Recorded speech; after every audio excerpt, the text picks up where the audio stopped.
Olá a todos e a todas. Estamos em mais um episódio do podcast Conversas sobre a Controvérsia, que é uma iniciativa da TNU em parceria com a ASCOM, a Assessoria de Comunicação Social de Cerimonial do Conselho da Justiça Federal, onde destacamos sempre os representativos da controvérsia julgados pela Turma Nacional de Uniformização, que tenham um grande impacto no âmbito dos juizados especiais federais. O objetivo desse podcast é proporcionar mais conhecimento acerca das decisões da TNU com uma linguagem fácil, ágil e acessível. Hoje nós vamos ouvir o doutor Ivania, que é juiz federal da Turma Recursal de Belo Horizonte, e ele foi representante do TRF da primeira região na TNU. Seja bem-vindo, Ivania. Bem-vindo, Daniela. É um prazer novamente estar aqui gravando esse podcast para toda a comunidade jurídica que acompanha as importantes decisões da TNU.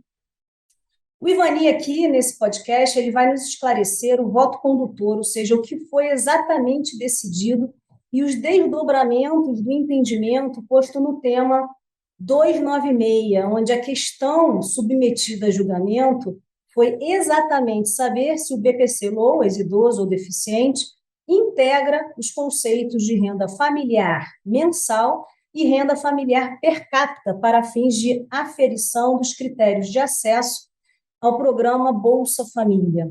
Esse tema ele é extremamente relevante porque ele fala de um tema tão sensível para a sociedade, que é a aferição dos critérios do acesso ao programa Bolsa Família, né, que é um programa de transferência de renda, que é o atual Auxílio Brasil. E, nesse aspecto, eu gostaria de ouvir os seus esclarecimentos a respeito.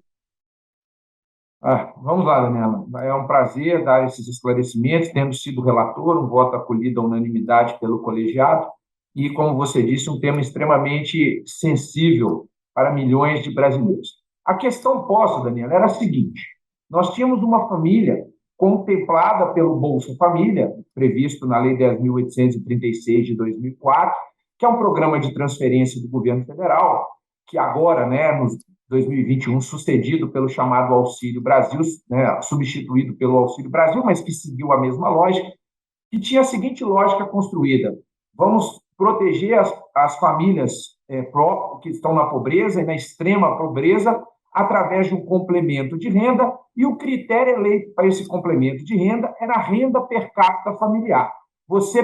A lei elegeu um valor, R$120, pega as rendas obtidas por todos os integrantes do grupo familiar, divide pelo número dos membros do grupo familiar, e se essa renda ficou abaixo de R$120, esse grupo familiar terá direito à transferência da renda proporcionada pelo Bolsa Família.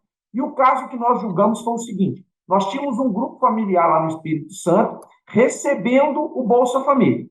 Só que um dos integrantes desse grupo familiar passou a receber o BPC, o Benefício de Prestação Continuada, conhecido também como LOAS, LOAS idoso, o benefício assistencial dado no artigo 203 da Constituição, que garante um salário mínimo para os idosos e para os deficientes de famílias pobres, ou seja, famílias que não conseguem garantir a manutenção desse idoso. E esse benefício do BPC é de um salário mínimo.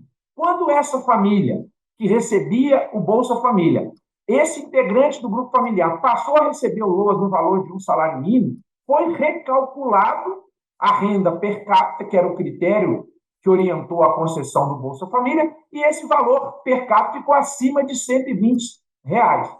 E então o Bolsa Família foi cessado, porque essa família não mais preenchia o critério, porque a renda per capita ficou acima. E o que a parte trouxe via Defensoria Pública da União foi a seguinte discussão: olha, o LOAS, o BPC-LOAS, não entra no conceito de renda porque é um benefício assistencial. O Estatuto do Idoso garante que o idoso tem que ter direito a um salário mínimo só para ela, só para ele, para garantir a sua manutenção. Então, ele é excluído do grupo, a sua renda é excluída do grupo, que aquela renda é só dele, e continua esse meu grupo familiar com renda per capita abaixo de 120, porque esse salário mínimo que entrou com o LOAS não conta. E a União defendeu o contrário, defendeu que, pelas regulamentações, só rendas de programas de transferência de rendas temporários, né, como o próprio Bolsa Família ou programa de alimentações que, né, temporários, não entraria. Todas as demais rendas de trabalho, de aluguel, do próprio BPC entrariam. Então, esse tema, a turma recursal do Espírito Santo entendeu nesse sentido, no sentido defendido pela União, e a Defensoria Pública trouxe o tema para a TNU. Chegando à TNU, o tema foi afetado como representativo de controvérsia e submetido ao plenário. E aí, Daniela, no nosso voto, que foi acolhido por unanimidade, a gente mostrou o seguinte, que o programa Bolsa Família, agora sucedido pelo Auxílio Brasil, é um programa de transferência de renda para proteger para proteger famílias em situação de pobreza ou extrema pobreza, que tem o seu custeio, a sua organização decidida pelo Poder Legislativo e pelo Poder Executivo, e decidida dentro de um contexto de disponibilidade orçamentária. Se cria, né, o Executivo e o Legislativo criam um programa e elegem critérios, e elegem valores orçamentários, correto? Então, primeira coisa que o voto entendeu foi o sentido: quem decide o público a ser assistido pelos programas de transferência de renda, entre eles o Bolsa Família, é o Poder Executivo, é o Poder Legislativo, dentro da sua independência e dentro das disponibilidades orçamentárias que o país apresenta e que é direcionado para aquela política pública de assistência.